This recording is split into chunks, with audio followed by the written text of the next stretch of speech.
విశాఖ వేదికగా ఇవాళ రెండో రోజు సిఐఐ పార్ట్నర్షిప్ సమిట్ జరుగుతుంది. మొదటి రోజు భారీ ఎత్తున ఎంఓయూలు కుదుర్చుకుంది సర్కార్. జాతీయ అంతర్జాతీయ సంస్థలతో కీలక ఒప్పందాలు చేసుకుంది. మొత్తం 400 ఎంఓయూల ద్వారా 11,91,972 కోట్ల ఇన్వెస్ట్మెంట్స్ వచ్చాయి. వాటిలో 13,32,445 ఉద్యోగాలు రానున్నాయి. అంచనాలకు మించి ఎంఓయూలు కుదుర్చుకునేందుకు పారిశ్రామికవేత్తలు భారీగా తరలివచ్చారు.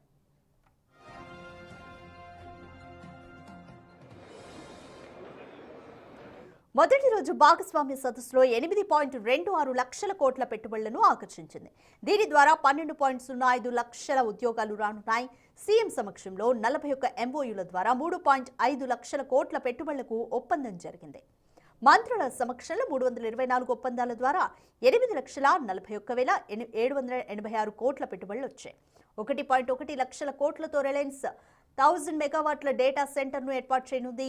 బ్రూక్ఫీల్డ్ సంస్థ 1.06 లక్షల కోట్లతో 1000 మెగావాట్ల డేటా సెంటర్, 1.1 లక్షల కోట్లతో గ్రీన్ ఎనర్జీ ప్రాజెక్టును ఏర్పాటు చేయనుంది.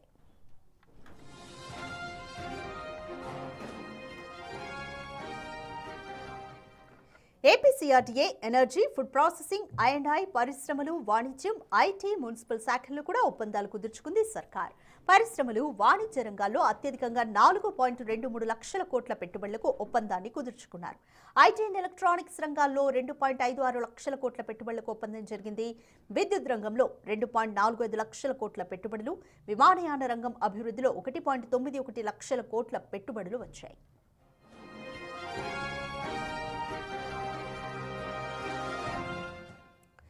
ఏపీ సర్కార్ యూఎస్డీ 12 బిలియన్ల వరకు కూడా పెట్టుబడుల కోసం బ్రూక్ఫీల్డ్తో అవగాహన ఒప్పందంపై సైన్ చేసింది. అందులో రాష్ట్ర వ్యాప్తంగా క్లీన్ ఎనర్జీ పవర్డ్ 3 గిగావాట్ల డేటా సెంటర్, అదనపు క్లీన్ ఎనర్జీ ప్రాజెక్టులు ఉన్నాయి. బ్రూక్ఫీల్డ్ మాడ్యూల్ తయారీ, దాని సరఫరా, green molecules, hospitality, global capability centres, వాణిజ్య రియల్ ఎస్టేట్తో పాటు మౌలిక సదుపాయాలు, ports, mobility, logistics hubs and పారిశ్రామిక టౌన్షిప్లలో అవకాశాలను కూడా అన్వేషిస్తోంది.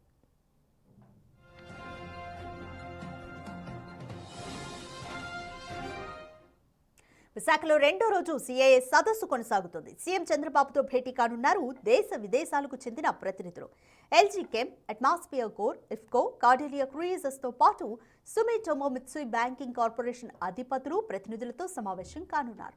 రేమాండ్కు వర్చువల్గా శంకుస్థాపన చేయనున్నారు. శ్రీ సిటీలోని పలు ప్రాజెక్టులతో ఎంఓయూలు, న్యూజిలాండ్, జపాన్, మెక్సికో దేశాల ప్రతినిధులతో భేటీ కూడా కానున్నారు. Green hydrogen valley, sustainable cities, AP tourism vision sessions లో కూడా పాల్గొంటారు. ఇవాళ పలు కంపెనీలు సీఎం సమక్షంలో పెద్ద ఎత్తున ఎంఓయూలు కుదుర్చుకోనున్నాయి.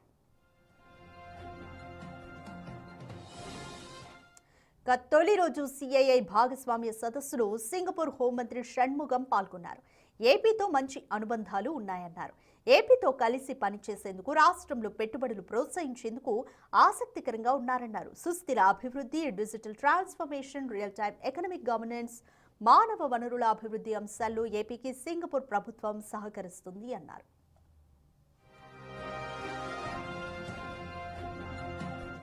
సింగపూర్ చంద్రబాబు పాత స్నేహితులంటూ గుర్తు చేశారు షణ్ముగం. చంద్రబాబుకు స్పష్టమైన విజన్ ఉందన్నారు. ఏపీలో పెట్టుబడులు పెట్టేలాగా తమ కంపెనీలను ప్రోత్సహిస్తామన్నారు. తాము ఫోకస్ పెట్టిన ప్రాంతాల్లో ఏపీ ఒకటన్నారు. ప్రభుత్వ ఉద్యోగులకు శిక్షణ ఇవ్వడాన్ని 30 ఏళ్ల క్రితమే ప్రారంభించామన్నారు. దాంతో వేల మందికి శిక్షణ ఇచ్చామన్నారు.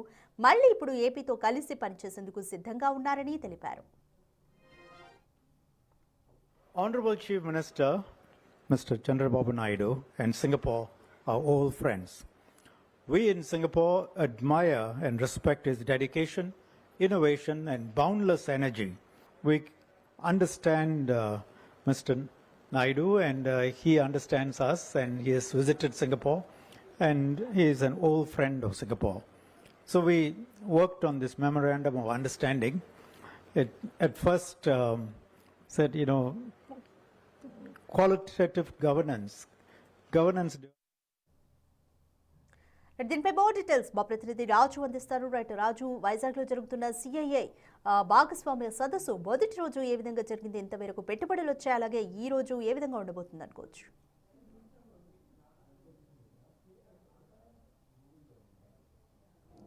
ఈరోజు సిఐఐ పార్ట్నర్షిప్ సమిట్కి సంబంధించి రెండో రోజు ఇప్పుడిప్పుడే మొత్తం డెలిగేట్స్ అదేవిధంగా పారిశ్రామికవేత్తలు ఎంతోమంది ప్రతినిధులు ప్రస్తుతం అయితే ఇక్కడ సమిట్ ఉన్నటువంటి ఆంధ్ర యూనివర్సిటీ ప్లేస్కి అయితే చేరుకుంటున్నారు. నిన్న ఒక విధంగా చెప్పాలంటే ఈ పెట్టుబడులకు సంబంధించి ఒక జాతరే జరిగిందని చెప్పొచ్చు. మొదటి రోజే ఇన్ని లక్షల కోట్ల రూపాయలు ఎంఓయూలు జరుగుతాయని బహుశా ఆంధ్రప్రదేశ్ ప్రభుత్వం కూడా ఊహించి ఉండకపోవచ్చు. ఎందుకంటే మొదటి నుంచి 9.8 లక్షల కోట్ల రూపాయలు ఈ పెట్టుబడులు వస్తాయి, దాదాపుగా 7.5 లక్షల ఉద్యోగాలు వస్తాయని రెండు రోజుల సదస్సులో భావించినటువంటిది అయితే ఉంది. కానీ రికార్డు స్థాయిలో అటు వివిధ దేశాలకు సంబంధించి నిన్న అంటే ఎక్స్టర్నల్ అఫైర్స్ మినిస్ట్రీ నుంచి వచ్చినటువంటి లెక్కల ప్రకారం 72 దేశాల నుంచి ప్రతినిధులు అయితే వచ్చారని తెలుస్తుంది. ఆ వచ్చినటువంటి ప్రతినిధుల బృందాలు ప్రతి ఒక్క కంపెనీ కూడా ఈ పార్ట్నర్షిప్ సమిట్లో భాగస్వాములు కావడానికి వాళ్ళు లక్షల కోట్ల రూపాయలని ఇండస్ట్రీస్ రూపంలో వివిధ రంగాల్లో పెట్టుబడులు పెట్టడానికి ముందుకు వచ్చినటువంటి పరిస్థితి అయితే కనిపిస్తుంది. ముఖ్యంగా చూస్తే ఈ 14, 15 ఈ 2 తారీఖుల్లో కూడా ఈ సమిట్ జరుగుతుంది. కానీ 13వ తారీఖు నుంచే ఎంఓయూలు చేసుకోవడం అనేది స్టార్ట్ అయినటువంటి పరిస్థితి అయితే ఉంది. 13వ తేదీనే ప్రైవేట్ హోటల్లో సీఎం చంద్రబాబు మొత్తం ఒక రోజంతా కూడా అనేక ఎంఓఏలు చేసుకున్నటువంటిది అయితే ఉంది. నిన్న ఒక్కరోజే 8 లక్షల కోట్ల రూపాయలకు సంబంధించినటువంటి పెట్టుబడులు వస్తే అంటే 13, 14 తేదీలకు సంబంధించి దాదాపుగా 13 లక్షలకు సంబంధించినటువంటి పెట్టుబడులు అయితే వచ్చినటువంటి పరిస్థితి అయితే ఉంది. దీంతో ఒక విధంగా ఏపీ రాష్ట్ర ప్రభుత్వం ఉబ్బి తబ్బిబ్బైపోతుంది. జాతీయ అంతర్జాతీయ సంస్థలు ఎన్నో కీలకమైనటువంటి ఒప్పందాలు చేసుకున్నటువంటి పరిస్థితి అయితే కనిపిస్తుంది. నిన్న దాదాపుగా 400 ఎంఓయూలు అయితే చేసుకున్నారు. దీంట్లో ఇంచుమించుగా చూస్తే 11,91,972 కోట్ల పెట్టుబడి అయితే ఇక్కడికి వచ్చినటువంటిది అయితే ఉంది. ఇవన్నీ కనుక ఇండస్ట్రీస్ స్థాపించగలిగితే దాదాపుగా 13,32,445 ఉద్యోగాలు కల్పన అనేది జరుగుతుంది. దీంతో ఆంధ్రప్రదేశ్ రాష్ట్రంలో ఉన్నటువంటి యువతకి ఉద్యోగాలు, ఉపాధి అటు డైరెక్ట్గాను ఇండైరెక్ట్గాను వచ్చే అవకాశం ఉందని ఆ రాష్ట్ర ప్రభుత్వం అయితే అంచనా వేస్తున్నటువంటి పరిస్థితి అయితే ఉంది. ముఖ్యంగా అటు ప్రభుత్వం వేసినటువంటి అంచనాల కంటే పారిశ్రామికవేత్తలు, ఎన్నో పరిశ్రమలకు చెందినటువంటి వాళ్ళు, వివిధ దేశాలకు సంబంధించినటువంటి వాళ్ళు ఇక్కడికి వచ్చినటువంటి నేపథ్యంలో లక్షల సంఖ్యలో ఉద్యోగాలు వస్తాయన్నారు. నిన్న ఒక్కరోజే, ఎందుకంటే ఆ తొలి రోజు ఈ స్థాయిలో దాదాపుగా రెండో రోజు ఎక్కువగా ఎంఓఏలు జరుగుతాయి అనుకున్నారు. కానీ మొదటి రోజే 8.26 లక్షల కోట్లకు సంబంధించినటువంటి ఈ పెట్టుబడులు అయితే వచ్చినటువంటిది అయితే ఉంది. దీని ద్వారా 12.5 లక్షల ఉద్యోగాల కల్పన ఉంటుందనేది ఉంది. ముఖ్యంగా సీఎం చంద్రబాబు సమక్షంలోనే బడా పారిశ్రామికవేత్తలు, వివిధ దేశాలకు సంబంధించినటువంటి వాళ్ళు ఇంచుమించుగా 41 ఎంఓఏలు అయితే చేసుకున్నారు. దీని ద్వారా 3.5 లక్షల ఉద్యోగాలు కోట్ల పెట్టుబడి అయితే వస్తుంది. దాదాపుగా 4 లక్షలకు పైనే ఉద్యోగాల కల్పన వస్తుంది అనేది ఒక అంచనా వేస్తున్నటువంటి పరిస్థితి అయితే ఉంది. అదేవిధంగా మంత్రుల సమక్షంలో 324 ఒప్పందాలు అయితే జరిగాయి. దీని ద్వారా 8,41,000 దాదాపుగా 786 ఉద్యోగాలు వస్తాయనేది దీని ద్వారా అయితే లెక్కట్టినటువంటి పరిస్థితి అయితే ఉంది. ముఖ్యంగా చూస్తే నిన్న రిలయన్స్ కానీ లేదా బ్రూఫిక్ కానీ 2 సంస్థల నుంచే ఇంచుమించుగా 3 లక్షల కోట్లకు పైనే ఈ పెట్టుబడులు వచ్చే అవకాశం అయితే ఇక్కడ స్పష్టంగా కనిపిస్తుంది.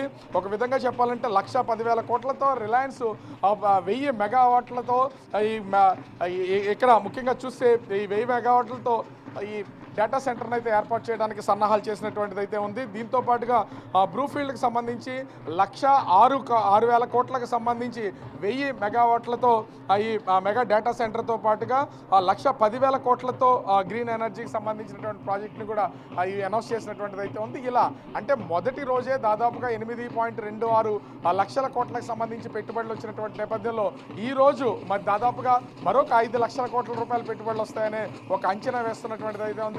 ఇప్పటి వరకు 9.8 లక్షల కోట్ల అనే ప్రచారం చేస్తూ వచ్చినటువంటి రాష్ట్ర ప్రభుత్వం ఒక్కసారిగా 11 లక్షల కోట్లకు పైన పెట్టుబడులు రావడం, ఈ రోజు మరొక 5 లక్షల కోట్ల వరకు పెట్టుబడులు వచ్చే అవకాశం ఉన్నటువంటి నేపథ్యంలో దాదాపుగా 16 లక్షల కోట్ల వరకు పెట్టుబడులు వస్తాయని అంచనా వేస్తున్నటువంటి పరిస్థితి ఉంది.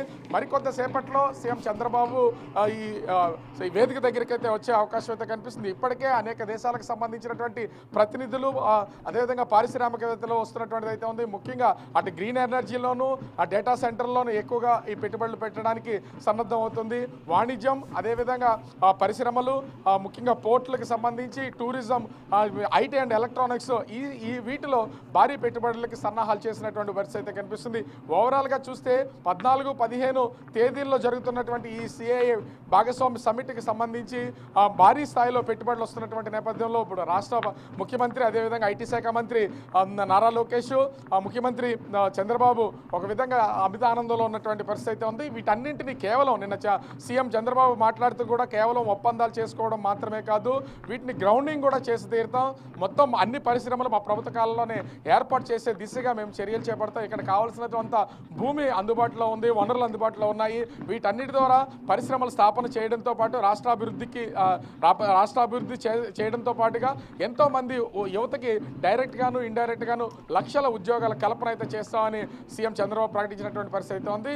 ఆ నేపథ్యంలోనే మొత్తం వస్తున్నటువంటి పెట్టుబడులు, పారిశ్రామికవేత్తలు వాళ్ళ ఆలోచనలు, వాళ్ళు ఇస్తున్నటువంటి ఐడియాలజీలు చూస్తుంటే చంద్రబాబు ఆలోచన విధానానికి ఇది పర్ఫెక్ట్గా సరిపోయేలా కనిపిస్తుంది. చూడాలి మరి ఈ రోజు జరుగుతున్నటువంటి రెండో రోజు ఈ సమ్మిట్కి సంబంధించి మరి ఎన్ని లక్షల కోట్ల పెట్టుబడులు పెట్టడానికి పారిశ్రామికవేత్తలు ముందుకు వస్తారనేది మాత్రం వేచి చూడాల్సినటువంటి పరిస్థితి కనిపిస్తూ ఉంది. Thank you Raju.